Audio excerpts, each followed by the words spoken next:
Good afternoon, everyone. Welcome to HRPP's Research Matters.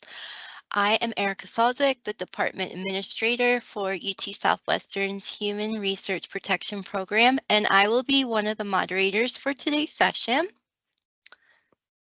So, as usual, let's go over some housekeeping items quickly. First, if you have any questions for our presenters, please type them in the Q&A. One of the moderators will respond to you during the session, or if we have time at the end of the presentations, we'll address it at that time. This session is being recorded, and you can watch it again right after it's finished by clicking on the Microsoft Teams Live link in the email invitation. We'll also send you the slides via email, and you can find the links to future meetings, slides, handouts, and past recordings on HRPP's Research Matters website under the Training and Resources page. We do provide a certificate of attendance for those who have logged in using a valid email address. If you do not receive one via email, but should have, please send an email to hrpp@utsouthwestern.edu to request a certificate. And lastly, we do want to hear from you. We use this information to plan for future topics that you would like us to cover during these sessions. You may also let us know how our speakers did and how our office is doing. So please take a few minutes to complete the survey to provide feedback. You may access the survey using your phone via the QR code here on the screen, or your computer by selecting the link, which I'll be dropping in the Q&A in just a moment. So here's our agenda for today. Today we have some important updates from the IRB office, and they're going to be presented by Mayed Bird. Next, we have Liam Ali from the Quality Assurance and Monitoring Office. She's going to give an overview of what the QAM team is looking at when it comes to the informed consent process. And then we will hear from Mayed Bird and Kimberly Hawkins, who will present on what research study teams need to know about sharing data and biospecimens and the requirements of e-agreements and ERB. And if there is time, we will have an open Q&A session. So now I'm going to turn it over to Mayed. Thank you, Erica. Let me get my screen shared. Good afternoon, everyone. So today I'm going to just provide a few updates from HRPP/IRB. The first update that I have is regarding IRB staff. So just wanted to announce that we recently promoted Brendan Paulman as the HRPP Program Manager for Reliance and Agreements. We welcome two new IRB staff members, Adrian Avila, who started on September 30th, 2024, and Noah Hendricks, who also started on October 7th, 2024. Just a quick heads up, we still have 4 senior regulatory analyst positions to fill. So if you know anyone that's interested, please let them know that we are hiring for that position. Another update I have is regarding Protocol Builder. So in August, we talked about Protocol Builder and how exciting our institution is to be able to use this platform. I just wanted to provide you with a quick update. We're in the final process of updating the platform to include the SEC protocol templates. So that takes some management on the other end and plugging things in, and we'll be making those templates available to users. We're going to start our testing on Protocol Builder just to make sure all the components are working the way we need them to by the end of this month. We are hoping to launch Protocol Builder and kind of in the middle of November of this year, so next month. This was a question that folks had the last time that we presented on the topic is, will non-UT Southwestern affiliates be able to use the platform? And I've confirmed that we will have the ability to set up an account. You'll just have to go through a process of requesting an account, and then we will grant access, and then you'll be able to use the Protocol Builder platform. Next up I have is just an update on case reports. So just as a reminder, case reports are a detailed report of some type of symptom, sign, diagnosis, or treatment or follow-up of an individual patient. Case reports usually describe an unusual or novel occurrence as such and remain one of the cornerstones of medical progress and provide many new ideas to medicine. Case reports are generally reviewed as a retrospective review of the medical record and highlights a unique treatment, a case, or an outcome. We typically identify these as not meeting the definition of research because they're not usually a systematic investigation, because there's not really a plan to analyze the data or testing of a hypothesis or anything like that. What I want to make sure that we're all aware of is that because these are unique cases, we want to ensure that privacy and confidentiality are kind of the top priority of these particular case reports. The concerns of privacy and confidentiality are heightened due to the rarity of maybe the condition that's being studied or looked at or the treatment. We will also want to note that re-identification may be possible due to the wish to further explore. So if you identify something initially, you may want to further explore. And this particular case may be one of those individuals that would be included in an actual human subject research study. With respect to the patient and HIPAA regulations, a HIPAA authorization does ensure that we're safeguarding the information and we're being transparent on how the patient's information would be used and shared. So with that in mind, I want to make sure this is very clear that if someone wants to do a case report, that HIPAA authorization must be obtained, and HIPAA authorization cannot be obtained, then you can't do the case report. Again, and this is really centered around the protections of the unique situation or the treatment or the condition, and again, the possibility of re-identification. So again, if you are not able to get a signed authorization on behalf of the patient, then the case report cannot be conducted. And then the last update that I have is, I think, one that we've probably all been waiting for. It's the launch of our electronic tracking and human research oversight system, also known as UT Southwestern Ethos. So I know this is a big agenda item and there's going to be lots of questions, but I do want to just kind of make an announcement that we have a launch date of December 23rd, 2024. So with that in mind, we are estimating that there is going to be some downtime. We're still trying to work through kind of what the downtime is going to be. But when we talk about a downtime, we're talking about a time period in which you would not be able to submit business items. This may run to be about a month of downtime. So again, we want to hear your feedback. We want to hear any type of concerns that you have about having the downtime. But again, just want you to also be patient with us as we work through migration and implementing the new system. Since we are not able to run an IRB agenda in two different systems, our focus for this first kind of wave, so to speak, is going to be on full board submissions. Again, we're going to have difficulty to manage two systems and run an IRB meeting in two systems. So this is why full board submissions will be our initial focus. And this is probably one of the most important components of the slides, and we probably will need to share information on our listserv and on our share the UT Southwestern Ethos SharePoint page. Really important. If you have a study that's going to expire between the date of November 25th and January 15, 2025, we need you to submit your continuing reviews now. And our cutoff date is going to be on November 24th. So if you've got a study that expires even on January 15th, we'll review it early. We'll change the expiration date. Again, this is because we are anticipating downtime in EIRB, meaning you will not be able to submit anything for these studies during this downtime. So again, this is why we're going to ask that you submit your continuing reviews for your studies that expire between November 25th, 2024 and January 15, 2025. Submit them now. Another big thing that you're going to note is that some of the submissions that we had in our old system in EIRB that were expedited chart reviews that were approved prior to the revision of the common rule. Remember, you had continuing review on those items. Those particular studies are going to be transitioned to exempt studies under the revised common rule. And this is being said because there's with the flexibility of the regulations do allow us to transition older studies approved before the revised common rule. It allows us to transition them to the regulations under the revised common rules.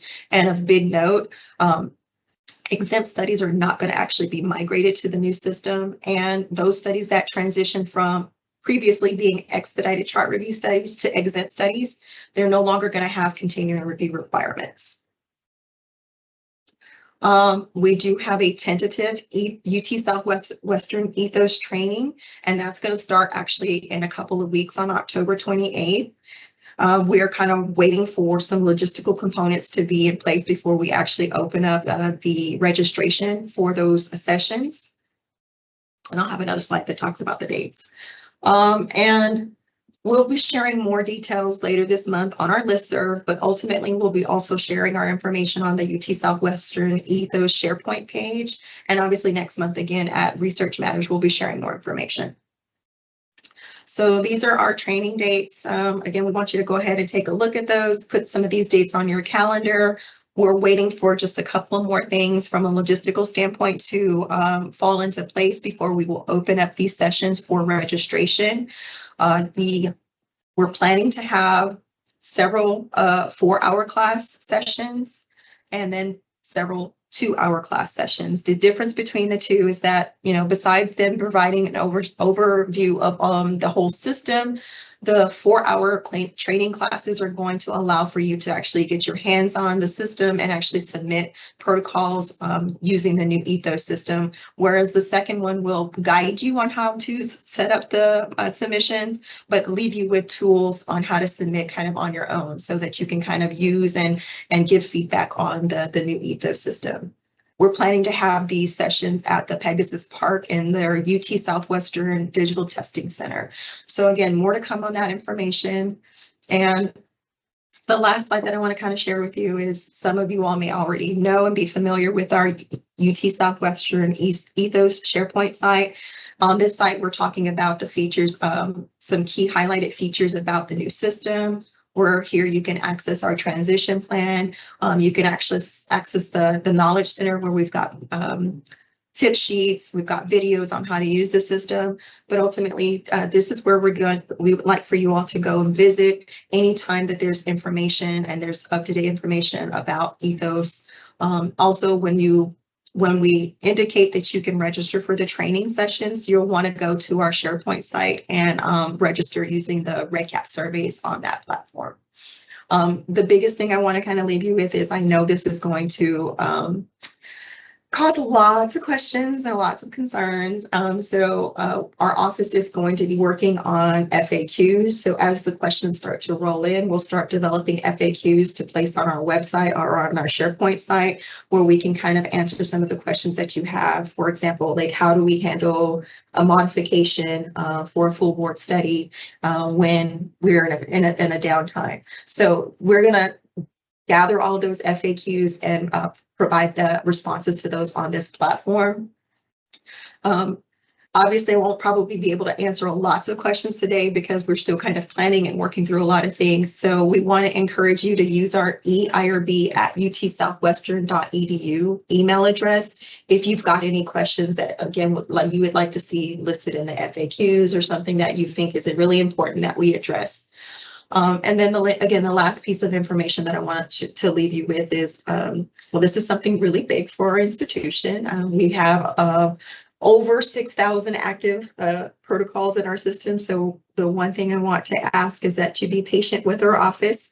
In order for us to be able to implement Ethos, we're going to have to migrate studies into the system, and a lot of it's going to be manual. So we're going to have to pull IRB staff off of what they're normally doing on the day-to-day work, reviewing, helping with getting items to IRB review, and we're going to have to pull them onto this project to help get these items migrated into the Ethos. So we want you to be patient with us. Obviously, we're going to want you to communicate with us if you have any urgent issues that come up. Again, but just think about only those issues that are really urgent, and because again, we're pulling staff off of their normal time to work on migration and vice versa. in addition, we're trying to do all of these activities and migration activities over the holidays, again, so that we reduce the downtime for you all. But again, we're going to be working over the holidays to migrate studies into the new system. So again, use our eIRB at utsouthwestern.edu for questions and FAQs that you think we should be publishing so that we can answer any questions that the research community may have. That's all I have for IRB and HRPP updates. I'll turn things over to you, Liam.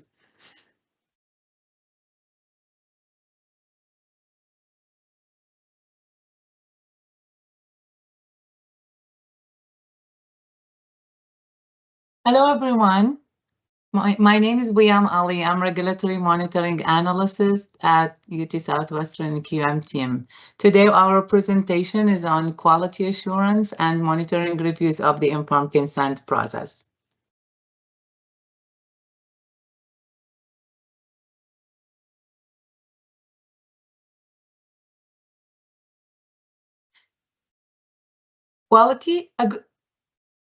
My apology. A good quality consent process positively influences subjects' retention in the study as a good comprehension of... Sorry, go ahead. You're not sharing your slides. Sorry. It's okay. Can you see it? Now we can see it. Oh, okay, perfect. Yeah. So a good quality consent process positively influences subjects' retention in the study as a good comprehension of research study will give them the opportunity to make a well-thought and informed decision. Quality reviews ensure study teams are aware of good documentation practices and record all steps properly in the source documents. As a QM team, we always can provide you with guidance, policies, resources, templates, and tools for regulatory compliance. And here we listed for you some of the HRP policies on consent documentation. You can find them in this slide or in our link in our website, and I have listed the link for you at the bottom of this slide.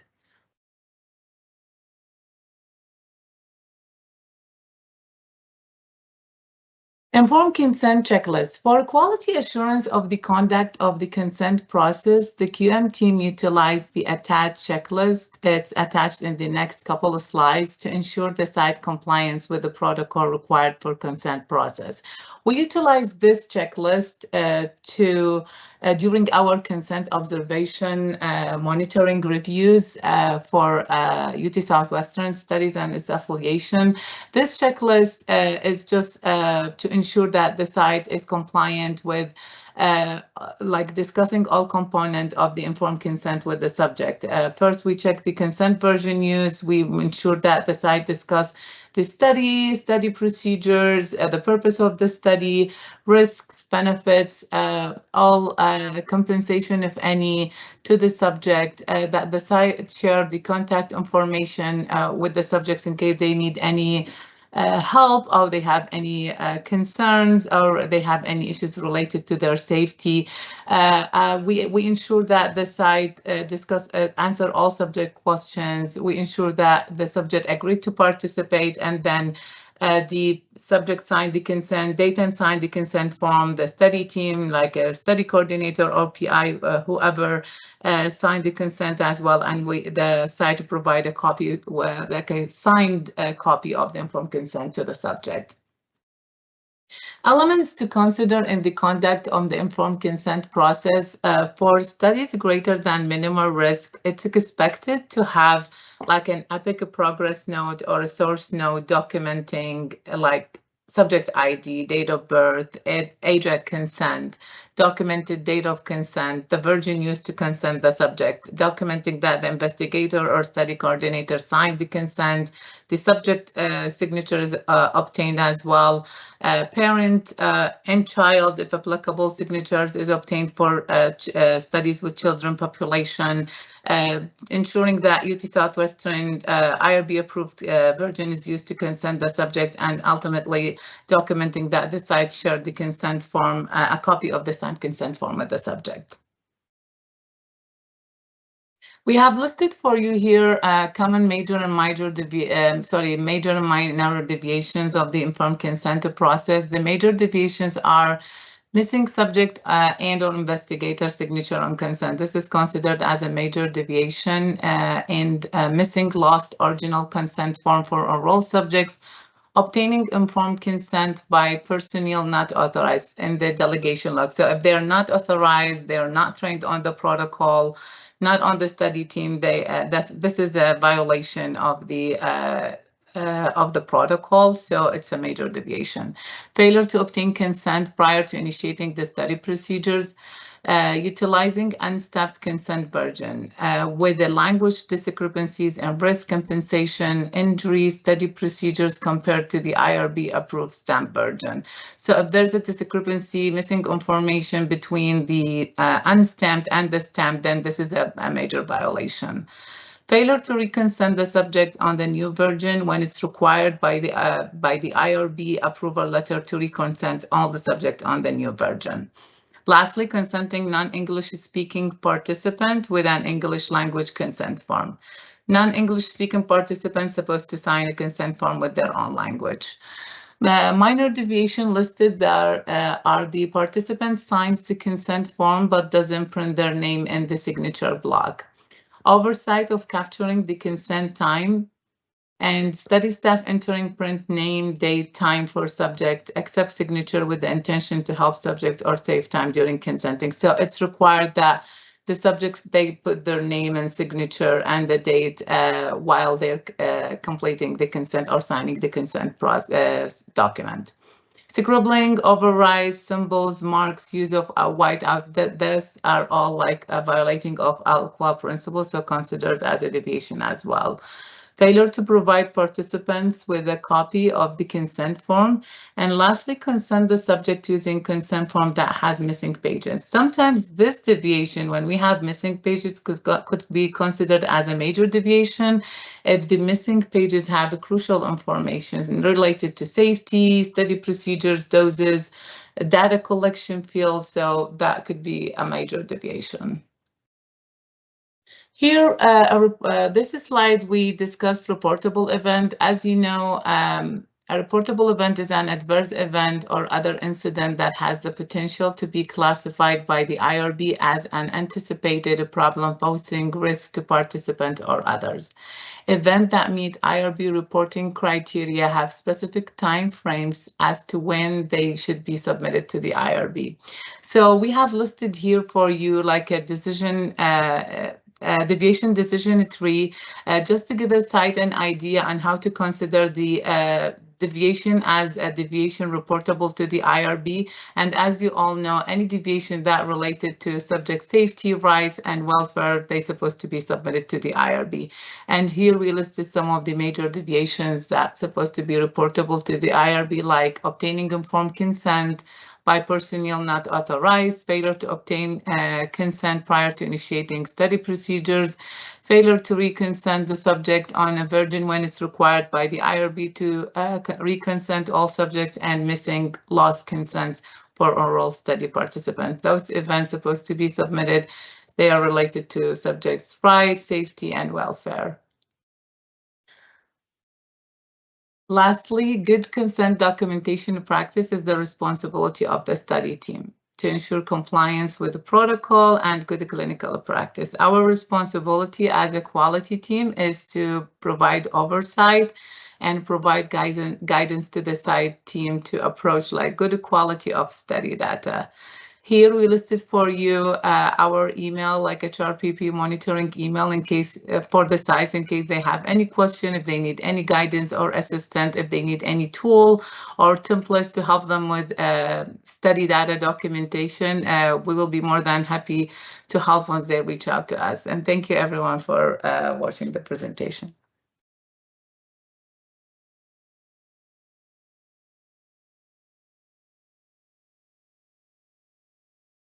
Okay, let's get our other slides up. Okay, so Kimberly is going to be helping transition slides today. So today, the IRB is going to discuss secondary use data and material sharing. We've heard of this topic before, but we're bringing this topic back because I think that it's really helpful to have information and provide clarification, because I think it helps speed up review processes. So the discussion topics today include what is data and biospecimen sharing. We're going to talk a little bit about the regulatory requirements. I'll provide you with some protocol and consent form considerations, and then Kimberly will take over and talk about the e-agreement requirements and EIRB requirements. You can change slides. Thank you. So what is data and biospecimen sharing? So this is the practice of making data or biospecimens available to other researchers or collaborators beyond the original purpose of the study. So it could be secondary use. It involves a practice of accessing or sharing raw data, specimens, documentation, or other associated materials that were collected during the research project to enable other researchers to either verify, reproduce, or build upon the findings. Data sharing and biospecimen sharing is really helpful to science because it maximizes the utility of research findings. It promotes collaboration and accelerates scientific discovery by allowing different researchers to investigate new questions or validate existing results using the same data or biospecimens. You can switch slides. Thank you. Talking a little bit about the federal regulations. So this is something you see all the time, but we'll always point you back to the regulations because those are the rules that say that we have to do things a certain way.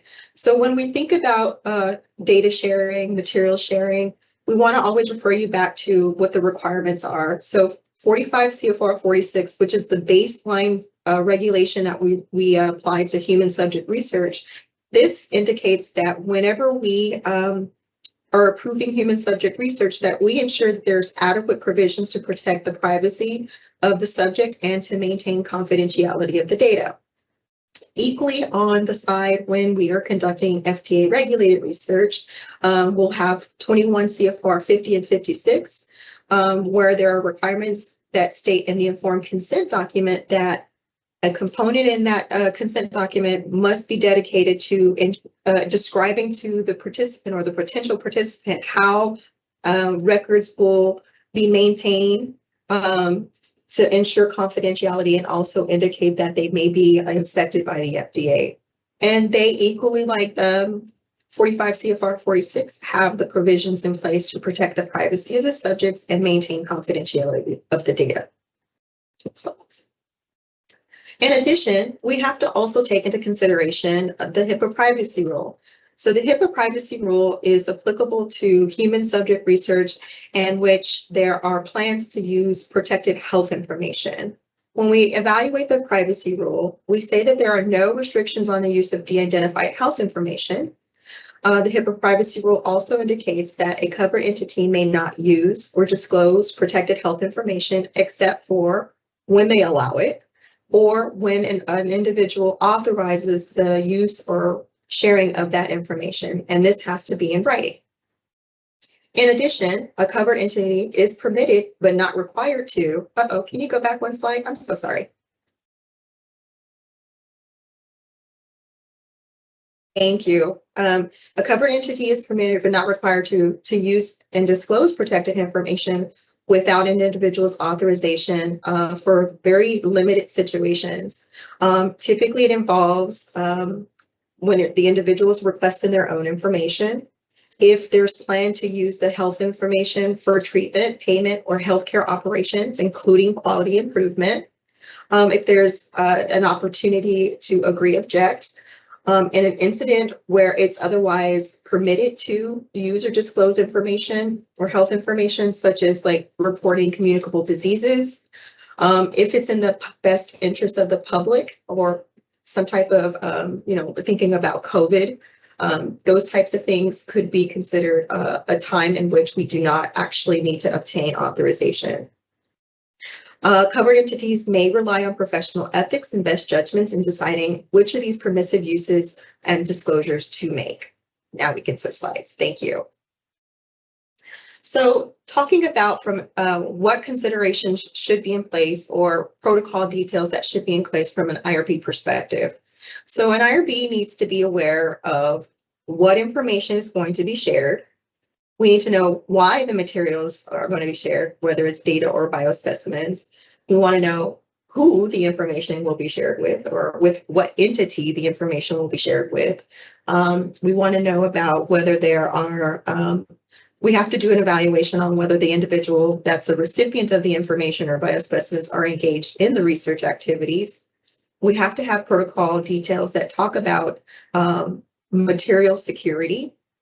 We want to make sure that there are risk and mitigation strategies for sharing the materials. We want to know about the retention and disposal of materials. There are situations where anytime that you might be collecting materials, we might be responsible for returning research to research subjects. And then I also want to just highlight just some of the NIH data sharing requirements. So slides. Okay.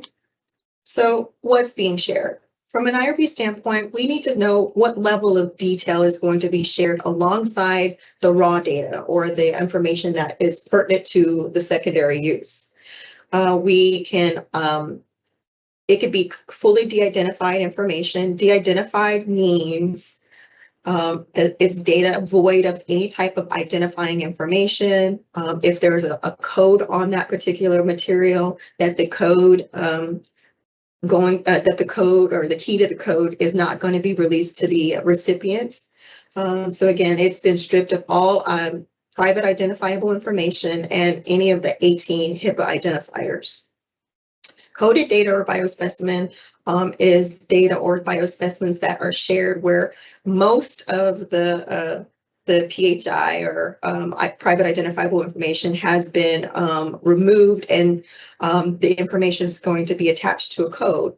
The recipient either has access to the code or may not have access to the code. But if the recipient of that information does have access to the key to the code, I should say, that's a situation where we'd have to treat the information as identifiable. We also have another category called limited data set. In this situation, the data or the specimens have been stripped of all protected health information or private identifiable information, but may contain elements such as dates or zip code. And then finally, we have the fully identifiable data or biospecimens. So this may contain one or more elements of private identifiable information or protected health information. So those definitions are really important when we're working with the IRB and what information is being shared external to our institution. Next slide. We understand why the materials are being shared. So when you have a protocol and there are plans to share the information, we want to understand why, because we want to ensure that the reason for sharing the data is consistent with the original intent of the study itself, and it aligns with the best interests of the research participants. And again, we're helping decide whether this is going to truly advance scientific knowledge. Next slide. With whom or what entity will the data and the biospecimens be shared with? That's also an incredibly important component in terms of data sharing or specimen sharing. Your protocol needs to address where this information or who this information is going to be shared with. Is it a for-profit company? What is the name of that entity? Is it a person? Is it another like not-for-profit institution? Ultimately, understanding who the information is going to be shared with helps the IRB determine whether the sharing or disclosure, I should say, has been properly disclosed in the informed consent document, whether it's listed in the HIPAA waiver. And then if for example, if there are plans to share information with external entities, maybe that are not part of the United States, we want to make sure that we do a check to ensure that there are no embargoes in place to share with that entity. So there, again, it's really important for the IRB to understand where it's okay, you can keep it the way that is, where the information is going to be shared. It's okay, you can advance the slide. Sorry about that. When data or specimen are shared, we also want to make sure that there's some type of evaluation on whether the recipient of that information or specimen, whether they're engaged in the research, because ultimately, you know, this could be a situation where we've got a federal grant and maybe this is a collaborator that was not originally part of the grant, and now you want to share the data of the specimen with this collaborator, and we need to go back to the drawing board to basically evaluate if the individual or the recipient of any information or the materials are actually engaged in the research, because the study, once a single site, may now become an SIRB site, where we're the IRB of record for multiple study sites, and so on and so forth. Next slide. We want to make sure that we, as the IRB, know that the details that's included in the protocol on how data security will be handled. So when this is actually occurring at the point of sharing, so what are going to be the safeguards that are in place to prevent unauthorized access, breaches, or misuse? And then it's also important for us to know and be knowledgeable of how the information is going to get to the external entity or the collaborator. For example, we've got the emergence of a lot of cloud-based platforms that allow for exchange of information, in a secure manner. But again, as an institution, we have the responsibility to protect our information. And as an IRB, we have a responsibility to ensure that information is being handled in a secure manner. So if you have one of these cloud-based platforms that you're planning to use, I think the most recent one I've had some experience with was like some type of box, but it was an institution's box, cloud-based box.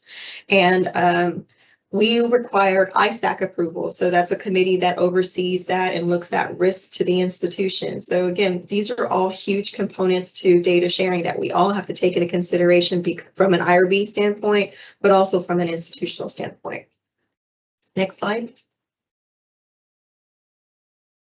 So what are some risk mitigation strategies? So when we talk about risk, your mitigation strategy should be commensurate with what that level of risk is. So when we have privacy concerns, maybe that we're concerned that information is going to be shared in a manner that poses a risk to the individual or breaches kind of their confidentiality or their privacy. We want to make sure that we're sharing information in a de-identified manner as much as possible. So that would be a mitigation strategy to eliminate, not completely eliminate, to reduce that risk, I should say.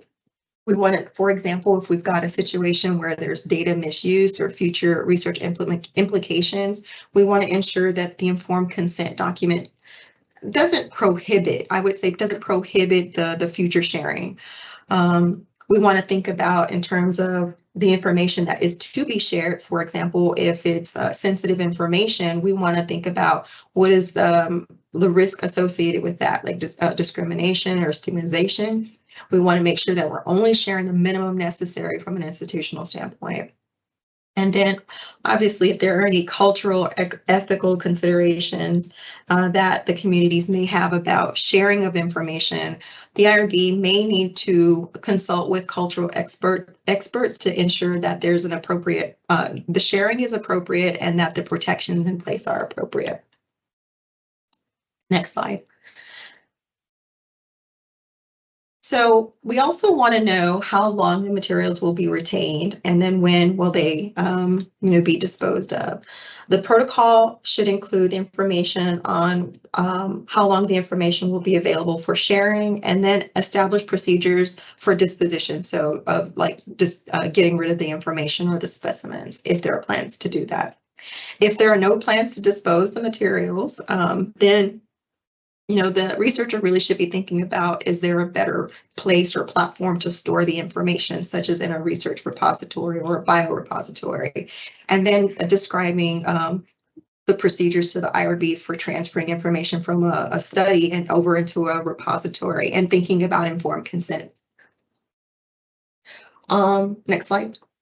In discussing returning research results to participants, for federally funded research must have a plan for how and when to return research results to participants and to inform them whenever there's clinically relevant research information.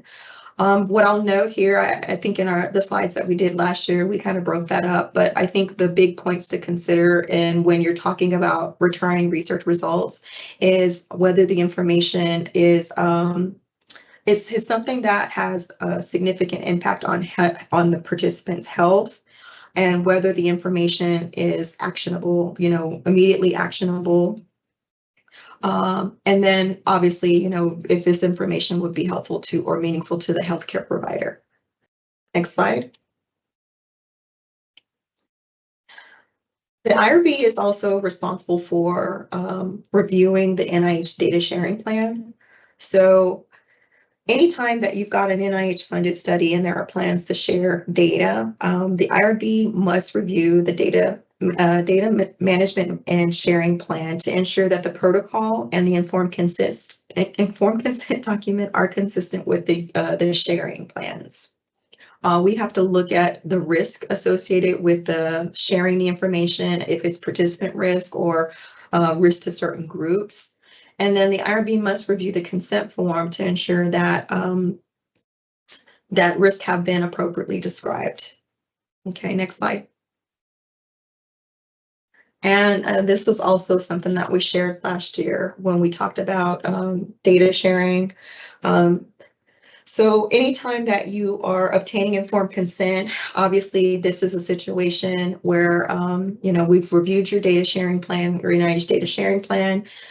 There would be an explicit consent for open access. In that situation, we would ensure that identifiers are removed and the consent must specify the type and identifiability of the data that's going to be shared. And the consent form must describe that the information or the materials will be shared in an open access, which allows for anybody to access the data set. In a situation where there's a controlled access, we would want to make sure explicit informed consent is obtained to store the information in that controlled access database.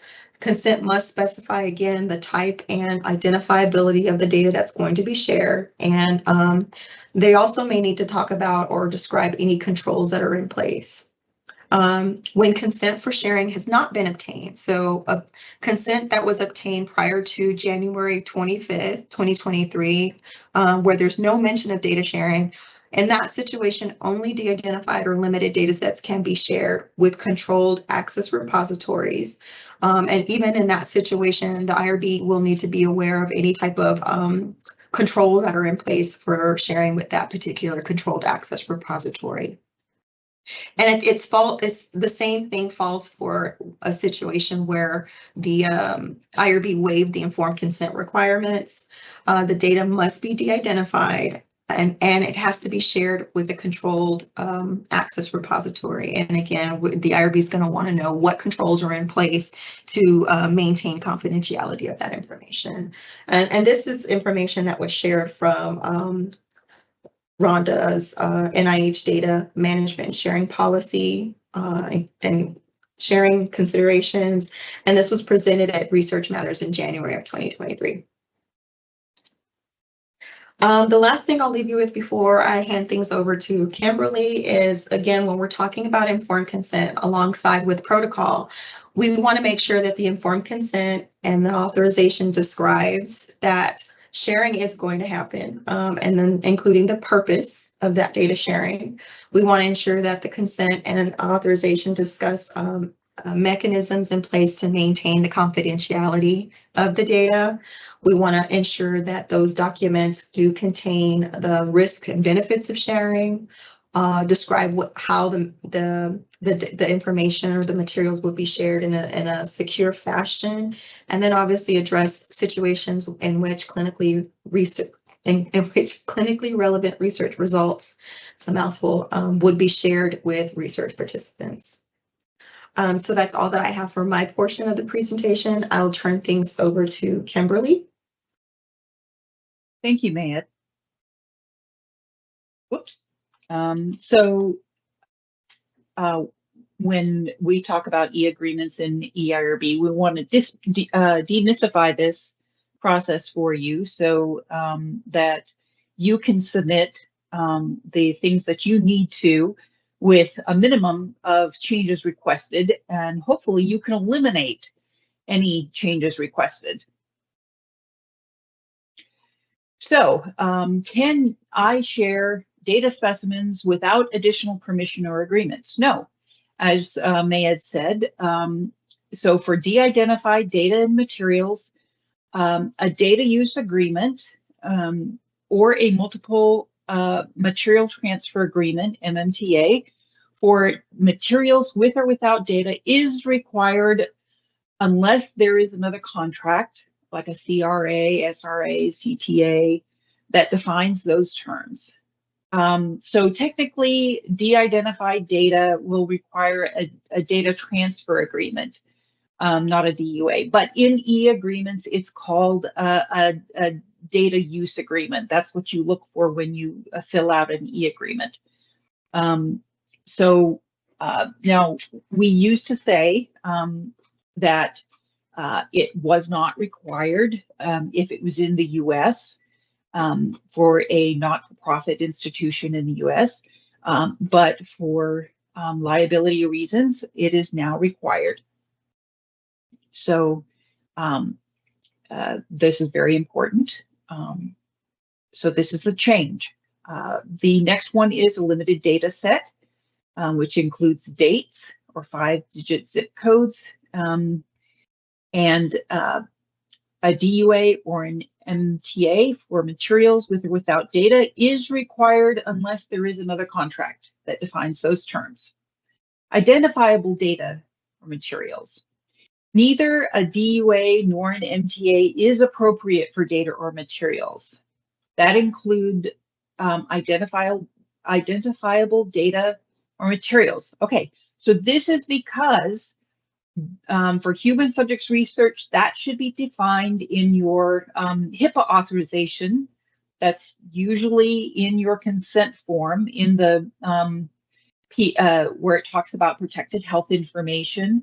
There's a section in there, and I'll show you a picture of that section that says what institutions can have access to the protected health information. When it's defined in there or in your HIPAA authorization waiver, there's no need for a data use agreement or MTA.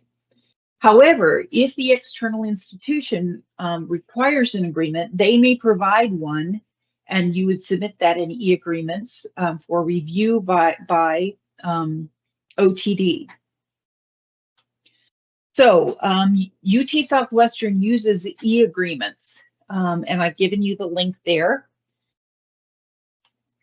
So the HRPP processes DUAs where investigators are providing data to external institutions, or providing and receiving data, and the UT Southwestern agreement template will be used. If the external organization wants to use their agreement template, then we're going to transfer that that agreement to the Office for Technology Development, which is OTD.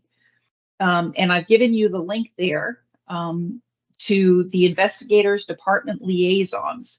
And there's a it's alphabetical. You can look up your department and find out who your liaison is and talk to them. That's who's going to be assigned to the agreement.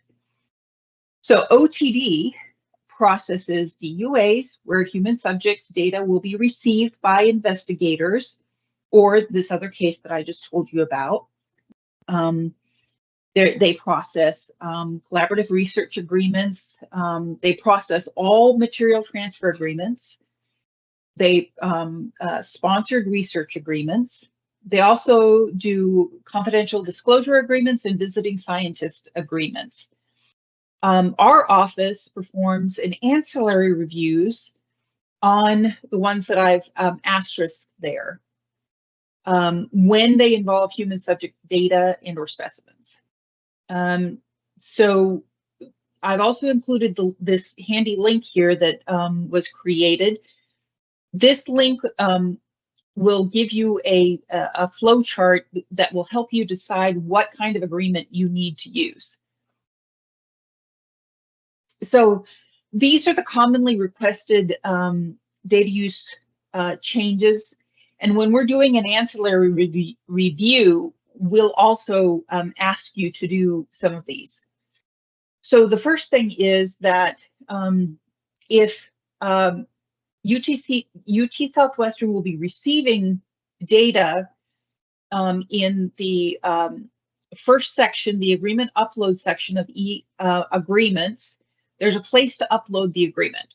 But that section should only be used if UT Southwestern will be receiving data, or as mentioned in this other section here, when UT Southwestern is providing and receiving data, we're going to use our template unless the external organization requires their agreement be used.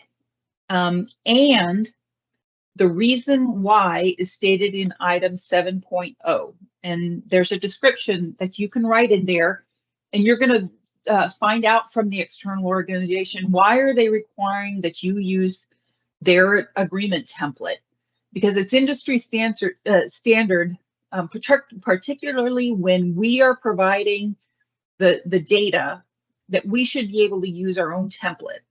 However, this is what I've encountered, is that if the external organization is requiring that we use their agreement, maybe it's because it's a multi-site study and all sites must sign the same agreement. That's one case that I've seen, but it may be some other reason. I just need a reason, because I have to go to OTD and tell them, why do we have to use the external organizations, and they need to know that. So in 6.0, supporting documents, this is the next, I ask for this on every agreement that I review.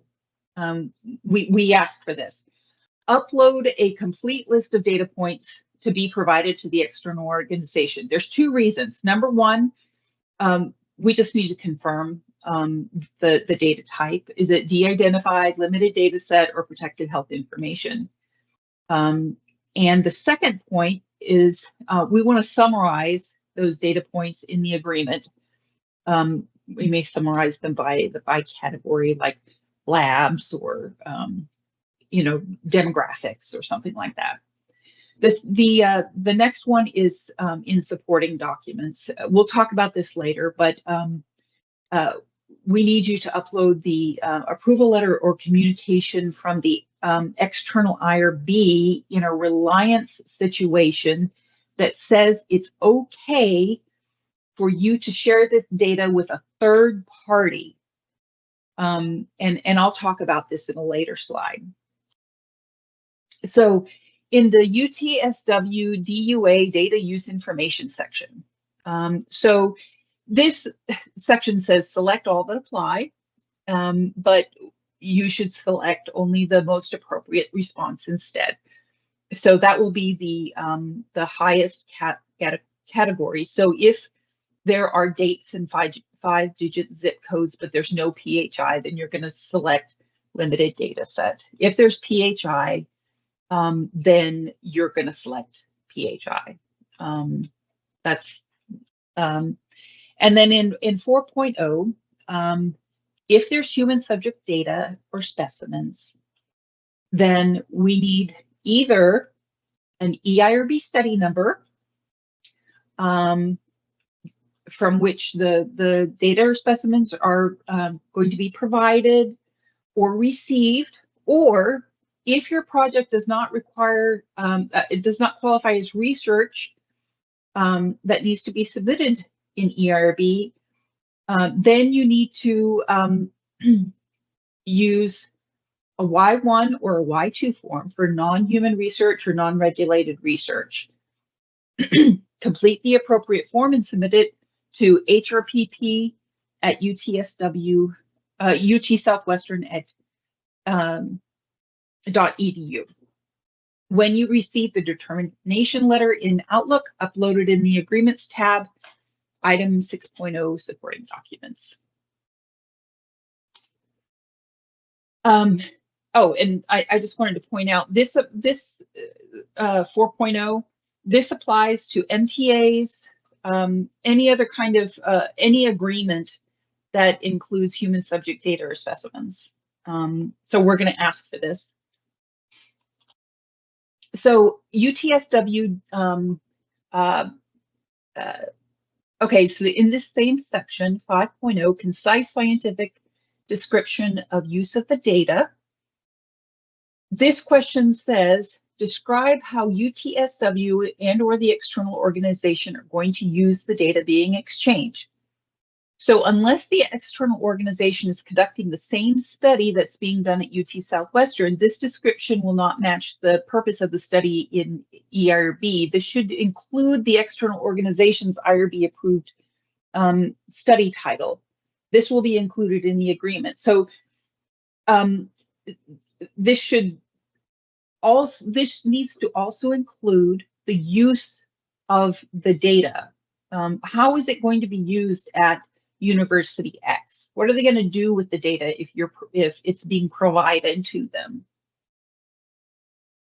And then the next one, how long will the data be used?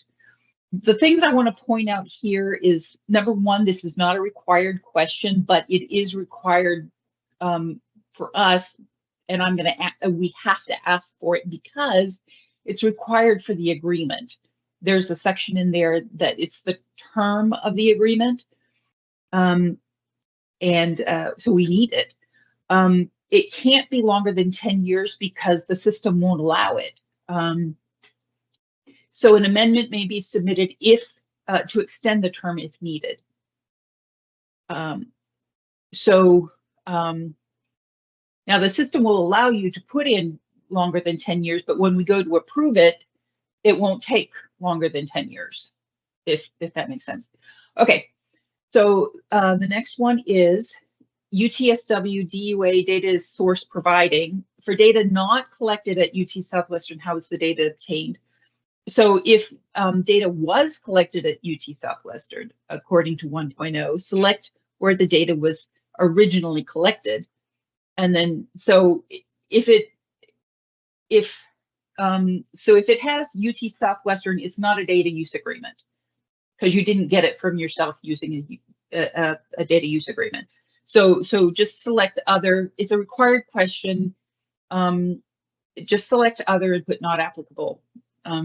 If you got it from the EMR at UT Southwestern, it's not going to be a data use agreement. So don't select that. All right. What's required in EIRB? So for de-identified data with or without materials, you don't have to submit a modification in EIRB to share de-identified data or materials. The HRPP DUA reviewer can add the information to EIRB for you. Complete the de-identified disclosure statement and send it to HRPP at utsouthwestern.edu with this STU number and the DUA number. And I have a slide with the de-identified disclosure statement in just a minute. For the limited data set with or without materials, you're going to make sure the protocol and consent form allows for data sharing with external organizations. Complete the limited data set disclosure statement and add it in a modification or smart form item 24.1.1a if it is a new study. And then requirements in EIRB to share identifiable data with or without materials. So participants must reconsent or authorize the transfer. The HIPAA authorization needs to include the organization in the list to receive PHI as part of the study. So this is what I was talking about before in the HIPAA authorization. This last bullet point here, the following collaborators at other institutions that are involved with the study. You're going to insert the name in the institution. These are collaborators at institutions not affiliated with UT Southwestern IRB. So you'll fill this out, or the IRB must waive the disclosure in the HIPAA authorization waiver alteration. That's the Form H. In item 3E, HIPAA waiver needs to allow for collection of PHI. Okay. And the HIPAA waiver needs to allow for the transfer of PHI in item 4C. This needs to be checked, yes. And it needs to describe the steps taken to securely transmit identifiable health information outside the covered entity. And you need to complete the identifiable disclosure statement and add it in a modification or submit it in item 24.1.1a if it's a new study. So what happens if this is a reliance study and you want to share this data with a third party not related to the study? So the first thing you need to do is contact your external IRB to find out if it's okay to do that. And then if they want you to, submit a mod to them. For de-identified data with or without materials, if they don't require IRB approval to share the de-identified data or materials, then email the de-identified disclosure statement to us with the communication from the external IRB. But if they require IRB approval, then you're going to submit a mod, and you're going to modify the SMART form with the de-identified disclosure statement.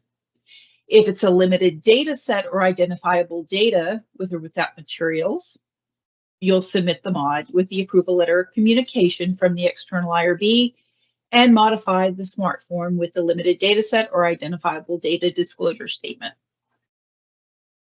All right, the disclosure statements. So this is a lot of color here. And it looks complicated, but it's not when you break it down. So for the de-identified data with or without materials, this is the statement you're going to email to us. And so I'm going to give you an example. So you're sending de-identified data to X university. So this would say a de-identified data set will be provided to John Smith at X university under DUA 123. And then it's data. So the data will be, and then you're going to explain how the data will be transferred. For example, by entering it in a REDCap database. So it's not as complicated as it looks. And then it's basically the same statement for a limited data set and identifiable data. Only the first part is different, this first little section here. And then I've given you the SMART forms because we have light, and then we have legacy, and we also have exempt studies in legacy, and there's a different section for each of these. So here is item 24.1.1a, and if you haven't shared before this, you'll have marked this no, and you have to mark this yes and put other, unless it's NIH, and this is where you're going to put that statement that we just looked at. And I want to point out, because this question has come up before, it says, item 24 says, will data/specimens be shipped to other facilities? We know this question says it's going to be provided to other facilities, but it now means received as well, because we don't have anywhere else to put this statement. For legacy, full board, and expedited, this applies to materials with data. You're going to put that statement here. For legacy, full board, expedited, this is just for data only. Now for exempt legacy, it's data and materials. You're going to put all of it in 17.5. For reliance, This is a little bit tricky because, and this doesn't usually happen. I haven't actually seen a study where people have been trying to share data with a third party, but I put it in here just in case. We don't have a place to note disclosures, so you'd add it in a modification, and then you'd upload the approval letter or correspondence from the external IRB in 19.2.2. And then I've added the link. We've updated the data and material sharing tip sheet here. And it's on our website under where the old one was. So now we have time for questions. We don't have time for questions. Sorry, we ran over. Oh, that's okay, Kimberly. Yeah, so obviously this does conclude our presentations for today's session, and we have run out of time for a Q&A session, but we are still here for you. So for any comments or questions, feedback about UT Southwestern Ethos, please do email eirb@utsouthwestern.edu.